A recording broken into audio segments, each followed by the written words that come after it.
व्यवस्था अगर होती है तो यहाँ पे आसानी होगी। तो उस तहत हमने एक छोटे बड़े से अनुदान किए। ये कोई बड़ी बात नहीं है, और इतना बड़ा शब्द जो भामा जाता है उसके लिए मैं शर्मिंदा हूँ कि भाई हमने कुछ किया नहीं स्कूल के लिए, लेकिन आपने इतना हमारा सत्कार किया, स्वागत किया, और आपने बताया कि भाई दूसरों के नाम की स्कूल हो तो उस स्कूल में दूसरा डोनर नहीं आता है। ये परंपरा कोई सही परंपरा नहीं है, क्योंकि जहाँ तक छात्राएं और छात्र ये हमारे देश का भविष्य है, और इनको सुदृढ़ बनाना, इनको सुसंस्कृत बनाना ये हमारा परम कर्तव्य है। ये कोई बड़प्पन वाली बात नहीं है। आप जब बच्चों को देखा छोटी क्लास से लेकर 12वीं तक, 12वीं तक के सब बच्चे जिस अनुशासन से आप पढ़ते हैं, और आप लोगों को भी महसूस होता होगा कि वहाँ छात्रों की स्कूल के अंदर ज़्यादा सुविधाएं हैं, आपको कम सुविधाएं मिल रही हैं। तो आप अपने आप को उस बोर्ड में सोचते होंगे कि हमारे इस स्कूल के लिए कुछ ज़्यादा काम नहीं हो रहा है। ऐसा कुछ नहीं है। जहाँ पर हम शिक्षा प्राप्त करते हैं वहाँ हमारी मानसिकता बहुत मुख्यता रखती है। अगर आप सच्चे हृदय से अपने अध्यापक द्वारा पढ़ाए हुए पाठ्यक्रम को समझ लेते हैं तो वो आपके लिए बहुत बड़ी उपलब्धि है, क्योंकि इसी दौरान आपके जीवन का निर्माण होता है।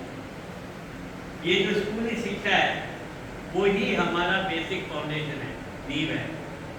इस दौरान जो आप जितनी भी शिक्षा प्राप्त करते हो वो आपको व्यवहारिक जीवन के अंदर सफलता देती है, लेकिन हमें शिक्षित होने के साथ साथ एक और चीज का ध्यान रखना है, वो है संस्कार। शिक्षा और संस्कार में क्या फर्क है, कोई मुझे बता सकता है आप में से? शिक्षा और संस्कार, इन दोनों की कोई व्याख्या दे सकता है मुझे आप में से? कोशिश करिएगा। शिक्षा बने क्या? बोलिए, घबराने की जरूरत नहीं है, जो भी अपने मन में आते बताइए। शिक्षा का मतलब क्या है?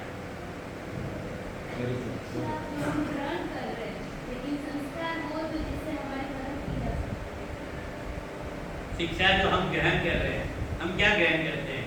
हम भाषा सीखते हैं, हम विषय सीखते हैं, विज्ञान सीखते हैं, भूगोल, इतिहास, देश की धरोहर को सीखते हैं और उनके बारे में पढ़ते हैं। तो ये तो हो गई व्यवहारिक शिक्षा जो हम ग्रहण करते हैं। और अब नारी जो है यत्र नारी पूज्यते रमन्ते तत्र देवता, यानी कि जहाँ पर नारियों की पूजा की जाती है वहाँ पर देवता का भाव होता है। अब सरकार ने इस बार क्या किया है, 33% आरक्षण सदन के अंदर नारियों को देने का एक बिल पेश किया है। इसका मतलब कि भारत की जितनी भी आबादी है उसमें से 50% नारी की आबादी, और नारियों को आगे लाने के लिए सरकार बहुत काम कर रही है, आप लोगों को आगे बढ़ाना चाहती है। बेटी बचाओ बेटी पढ़ाओ, इस तरह की कई अच्छे योजनाओं के तहत आप लोगों का उत्थान करने के लिए प्रयासित है। लेकिन मेरा कहना यह है कि शिक्षा मात्र ग्रहण करने से आप सभ्य हो गए, इस बात को मैं नहीं मानता। शिक्षा तो व्यवहार के लिए, बोलचाल के लिए भाषा चाहिए तो हम भाषा सीखते हैं। कुछ कार्य करने के लिए कुछ विधियाँ होती है, किसी को आर्किटेक्ट बनना है, किसी को इंजीनियर बनना है, किसी को डॉक्टर बनना है। इन पढ़ाई के लिए शिक्षा नितांत आवश्यक है, लेकिन सबसे प्रथम आवश्यकता है वो है संस्कार की। जैसे ये संस्कार हमको कहाँ से मिलते हैं?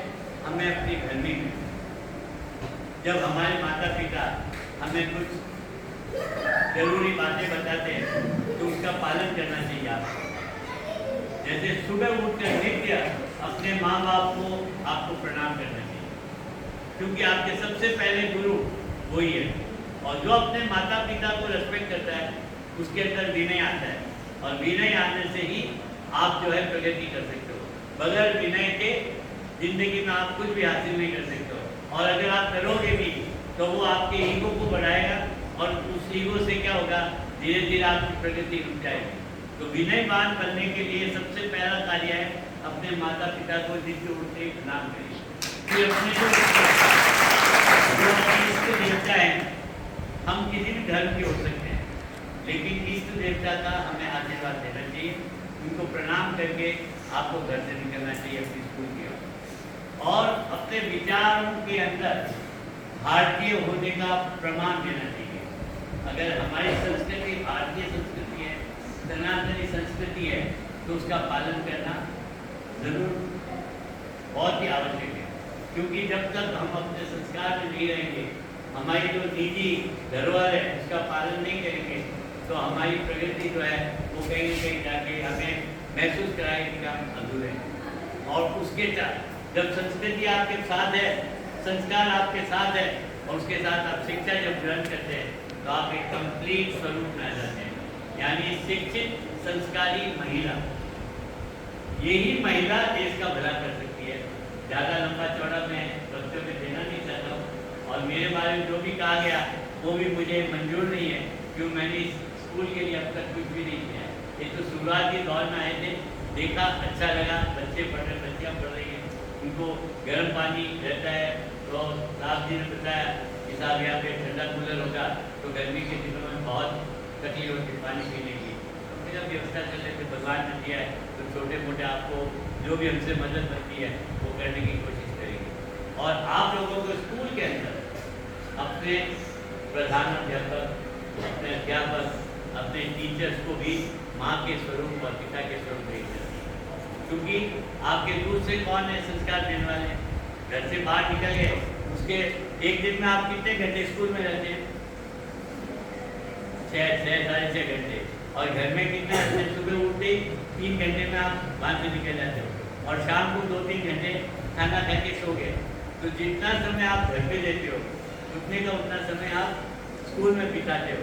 तो यहाँ पर भी संस्कारों का ये केंद्र है, यहाँ माँ सरस्वती का वास है, और उसकी अर्चना, उसकी पूजा तभी हो सकती है जब आप यहाँ पर अपने पहले गुरु जो हैं उनको, उनके प्रति विनय स्वभाव को रखें, उनका आदर सत्कार रखें, तो आपके अंदर शिक्षा ऑटोमेटिकली आएगी।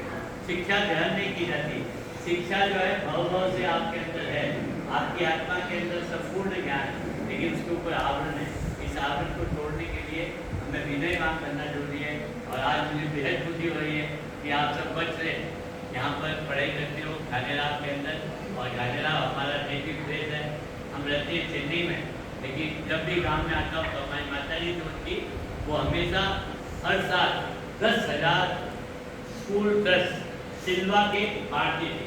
वो चाहे कोई भी स्कूल हो, मुस्लिम स्कूल हो, क्रिश्चियन स्कूल हो, कोई धर्म का मतभेद नहीं करती थी, उनके लिए सारे बच्चे एक समान थे, और वो हमेशा इस कार्य में प्रयास करती रहती थी। तो उन्हीं के संस्कार जो थे थोड़े बहुत, वो अब उभर के आ रहे हैं। हम भी चाहते हैं भाई जहाँ आप बच्चे पढ़ते हैं उनको डिसिप्लिन सिखाएं, उनके अनुसार उनके लिए जो व्यवस्था कर सकें, उनके लिए जो भी दिनचर्या के लिए सहूलियत चाहिए वो सब देने की कोशिश करेंगे। और इस विद्यालय से जुड़ने के पश्चात जब भी छोटी मोटी कोई भी जरूरत चीज़ों की होगी, और आपके प्रधान अध्यापक जब भी फरमाएंगे, हमसे जो भी बन पड़ेगा हम स्कूल के लिए करेंगे। और आप भी हमें प्रॉमिस दीजिए, इस घानेराव की छात्रावास में पढ़कर आप भी अपने देश का नाम आगे करें, और इतनी पढ़ाई अच्छी तरह करें, आप भी बड़े IAS ऑफिसर बने, आप भी बड़े सरकारी अफसर बने, आप भी अच्छे जीवन के अंदर सुसंस्कृत महिला बने। यही हमारी परम कल्पना है जो आपके सामने मैंने प्रेषित की है, और आप इसको अपने जीवन में उतारेंगे और इस स्कूल का नाम आगे करेंगे।